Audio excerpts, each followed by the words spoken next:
ಇನ್ನು big five news ನಲ್ಲಿ ಎರಡನೇ ಟಾಪ್ ಸ್ಟೋರಿ ಅತ್ತ ಗಮನ ಹರಿಸೋದಾದ್ರೆ ಶಿಡ್ಲಘಟ್ಟ ಪೌರಾಯುಕ್ತೆ ಅಮೃತ ಗೌಡಗೆ ಒಬ್ರು ಬೆದರಿಕೆ ಹಾಕಿದ್ರಲ್ಲ ರಾಜೀವ್ ಗೌಡ. ಅದೇ ಪ್ರಕರಣಕ್ಕೆ ಸಂಬಂಧಪಟ್ಟಂತೆ ಕಾಂಗ್ರೆಸ್ ಮುಖಂಡ ರಾಜೀವ್ಗೆ ಮತ್ತೊಂದು ಸಂಕಷ್ಟ ಎದುರಾಗಿದೆ.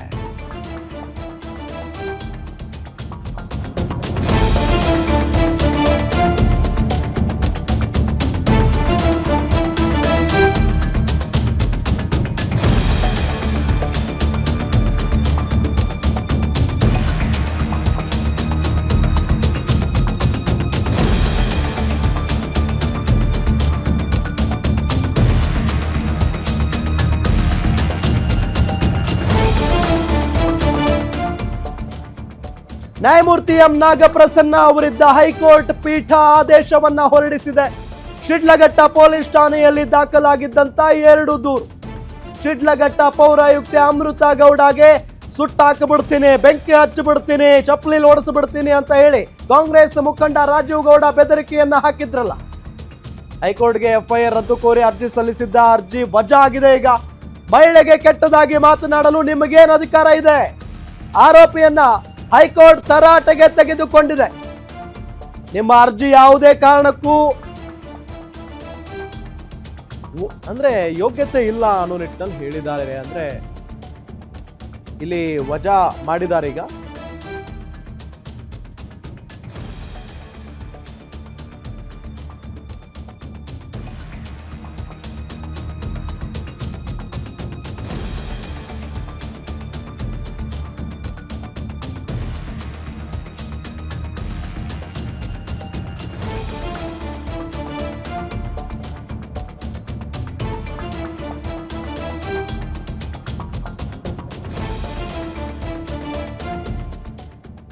ನಿಮ್ಮ ಅರ್ಜಿ ಯಾವುದೇ ಕಾರಣಕ್ಕೂ ಸ್ವೀಕೃತಿಗೆ ಯೋಗ್ಯ ಅಲ್ಲ.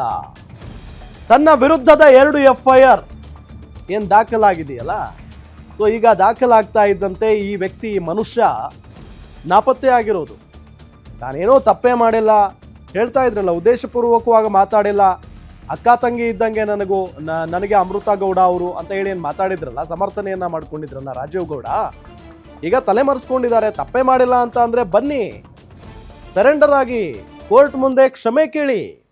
ಅದನ್ನ ಬಿಟ್ಟು ನಾಪತ್ತೆಯಾಗಿ ಎಲ್ಲೋ ಕೂತ್ಕೊಂಡು ಜಾಮೀನಿಗಾಗಿ ಅರ್ಜಿ ಸಲ್ಲಿಸಿ ಕಾಯ್ತಾ ಇರೋದಿದೆಯಲ್ಲ, ಇಲ್ಲೇ ಗೊತ್ತಾಗುತ್ತೆ ನೀವೇನು ಅಂತ. ಆದರೆ ಇನ್ನೊಂದು ಪ್ರಶ್ನೆ ಏನು ಗೊತ್ತಾ, ಈ ಪೊಲೀಸ್ನವ್ರು ಏನು ಮಾಡ್ತಾ ಇದ್ದಾರೆ ಅಂತ. ಇಷ್ಟು ದಿನ ಆಯಿತು, ಯಾವುದಾದ್ರೂ ಒಬ್ಬ ಸಾಮಾನ್ಯ ವ್ಯಕ್ತಿ ತಪ್ಪು ಮಾಡಿ ತಪ್ಪಿಸ್ಕೊಂಡು ಹೋದರೆ ಆತನನ್ನು ಬಿಡ್ತಾರ ಪೊಲೀಸ್ನವರು? ಆತ ಎಲ್ಲಿದ್ದಾನೆ, ಏನು ಮಾಡ್ತಾ ಇದ್ದಾನೆ ಹೆಕ್ಕಿ ತೆಗಿತಾರೆ, ಹುಡುಕಿ ಆತನನ್ನು ಹೇಳ್ಕೊಂಡು ಬರ್ತಾರೆ.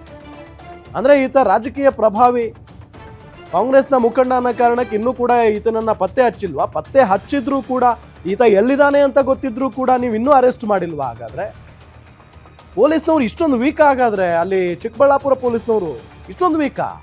ಏನೂ ಗೊತ್ತಿಲ್ವಾ ನಿಮಗೆ? ಹಾಗಾದರೆ ನಿಜಕ್ಕೂ ಆಶ್ಚರ್ಯ ಆಗುತ್ತೆ. 2 ದೂರುಗಳು ಈ ವ್ಯಕ್ತಿ ಮೇಲೆ ದಾಖಲಾಗಿದ್ದಾವ್ರಿ. 2 ದೂರುಗಳು ಎಲ್ಲೋ ಕೂತ್ಕೊಂಡು ಅರ್ಜಿ ಹಾಕಿಸ್ತಾರೆ ಇವರು ಜಾಮೀನಿಗಾಗಿ, ಎಲ್ಲೋ ಕೂತ್ಕೊಂಡು ಅರ್ಜಿ ಹಾಕಿಸ್ತಾರೆ. ಇದುವರೆಗೂ ಆ ವ್ಯಕ್ತಿ ಎಲ್ಲಿದ್ದಾರೆ ಅಂತ ಹೇಳಿನೇ ಗೊತ್ತಿಲ್ಲ ಪೊಲೀಸ್ನವ್ರಿಗೆ ಅಂತ ಅಂದ್ರೆ ಪೊಲೀಸ್ನವರ ಕಾರ್ಯವೈಖರಿ ಬಗ್ಗೆನೇ ಇಡೀ ರಾಜ್ಯದ ಜನ ಅನುಮಾನ ವ್ಯಕ್ತಪಡಿಸ್ತಾ ಇದ್ದಾರೆ. ಯಾವುದೋ ಯಾರಿಗೋ ಒಬ್ಬರಿಗೆಲ್ಲ, ಒಬ್ಬ ಮಹಿಳಾ ಅಧಿಕಾರಿಗೆ ಇವರು ಆವಾಜ್ ಹಾಕ್ತಾರೆ, ಪ್ರಾಣ ಬೆದರಿಕೆ ಹಾಕ್ತಾರೆ, ಚಪ್ಪಲಿ ಓಡಿಸ್ತೀನಿ ಅಂತಾರೆ.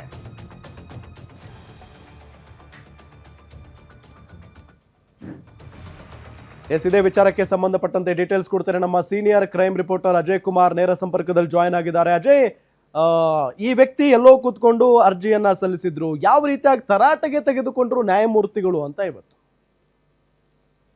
ಖಂಡಿತವಾಗ್ಲೂ ರಾಮ್, ಈಗಾಗ್ಲೇ ಕೋರ್ಟ್ ಅಲ್ಲೂ ಕೂಡ ಈಗಾಗ್ಲೇ ಇವರು ಹಾಕಿದಂತ ಜಾಮೀನು ಅರ್ಜಿ ಕೂಡ ಈಗಾಗ್ಲೇ ವಜಾ ಆಗಿರುವಂತದ್ದು. ಈಗ ಮತ್ತೆ ಹೈಕೋರ್ಟ್ ನ ಮೊರೆ ಕೂಡ ಹೋಗಿದ್ರು. ಈಗಾಗ್ಲೇ ಏನು ನಾಗಪ್ರಸನ್ನ ಅವರ ಪೀಠ ಏನಿದೆ ಅದು ಕೂಡ ಈಗಾಗ್ಲೇ ಇವತ್ತು ಕೂಡ ಅವರ ಬೇಲ್ ಅನ್ನು ಕೂಡ ಈಗಾಗ್ಲೇ ರಿಜೆಕ್ಷನ್ ಅನ್ನು ಕೂಡ ಮಾಡಿರುವಂತದ್ದು.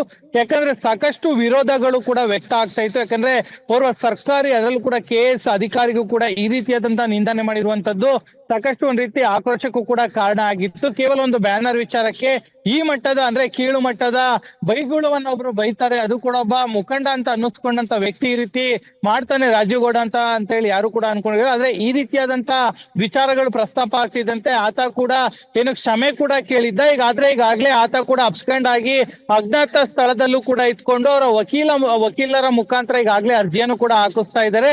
ಹಾಗಾಗಿ ಇವತ್ತು ಕೂಡ ಏನು ಬಂದಂತ ಅರ್ಜಿ ಏನಿತ್ತು ಅದನ್ನು ಕೂಡ ಈಗಾಗ್ಲೇ ವಜಾ ಮಾಡಾಗಿದೆ. ಇನ್ನು ನ್ಯಾಯಾಧೀಶರು ಕೂಡ ಈಗಾಗ್ಲೇ ಗರಂ ಆಗಿದ್ದಾರೆ, ಪೊಲೀಸರ ಮೇಲೂ ಕೂಡ ಗರಂ ಆಗಿದ್ರು. ಇನ್ನು ಎಷ್ಟು ದಿನ ಬೇಕು ನಿಮ್ಮ ಆತನನ್ನ ಹಿಡಿಯೋದಕ್ಕೆ ಅಂತಾನು ಕೂಡ ಹೇಳಿದ್ರೆ, ಯಾಕಂದ್ರೆ ಈಗಾಗಲೇ ಸಿಎಂ ಸಿದ್ದರಾಮಯ್ಯ ಆಗಿರ್ಬೋದು, ಜೊತೆಗೆ ಗೃಹ ಸಚಿವ ಪರಮೇಶ್ವರ್ ಆಗಿರ್ಬೋದು, ಅವರು ಕೂಡ ಹೇಳಿದ್ರು ಆದಷ್ಟು ಬೇಗ ನಾವು ಅರೆಸ್ಟ್ ಮಾಡ್ತೀವಿ, ಇದ್ರಲ್ಲಿ ಯಾವುದೇ ರೀತಿಯಾದಂತ ಪಕ್ಷದ ವಿಚಾರ ಬರೋದಿಲ್ಲ, ಯಾರೇ ಆದ್ರೂ ಕೂಡ ತಪ್ಪಿತಸ್ಥರಿದ್ರೆ ಅವ್ರ ವಿರುದ್ಧ ಕ್ರಮಕ್ಕೆ ನಾವು ಮುಂದಾಗ್ತೀವಿ ನನ್ನ ಮಾತನ್ನು ಕೂಡ ಹೇಳಿದ್ರು.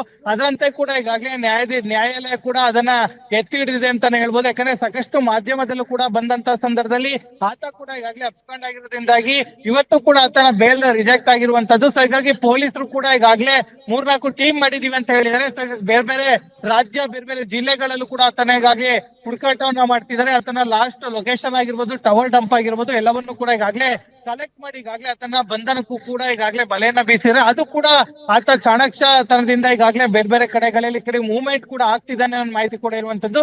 ಒಟ್ಟಲ್ಲಿ ಈತ ಮಾಡಿದಂತ ತಪ್ಪಿಗೆ ಶಿಕ್ಷೆ ಅನುಭವಿಸಲೇಬೇಕಾಗುತ್ತೆ. ಆದ್ರೆ ಆದಷ್ಟು ಬೇಗ ಅವನನ್ನ ಅರೆಸ್ಟ್ ಮಾಡ್ಬೇಕು ಅಂತಾನು ಕೂಡ ಸಾಕಷ್ಟು ಏನು ವಿಚಾರಗಳು ಕೂಡ ವ್ಯಕ್ತ ಆಗ್ತಿರುವಂತದ್ದು. ರಾಮ್, ಥ್ಯಾಂಕ್ ಯು ಅಜಯ್ ತಮ್ಮೆಲ್ಲ ಮಾಹಿತಿಗಾಗಿ.